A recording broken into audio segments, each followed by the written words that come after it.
इस सर्द मौसम और कड़कती धूप में आपके लिए पैगाम लेके आई हूँ कप्तान और नायब कप्तान का।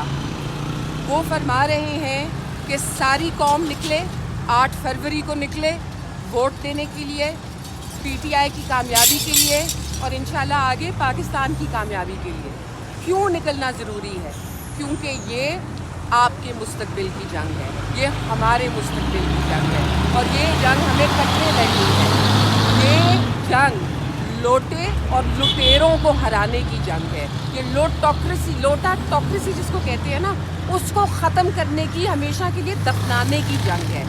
इसलिए इंतहाई ज़रूरी है कि सब निकले, 8 फरवरी को निकले, पुरअमन रहें, कानून के दायरे में रहें और अपना एहतजाज वोट के ज़रिए आपने हर सूरत में करना है 8 फरवरी को। इसके साथ साथ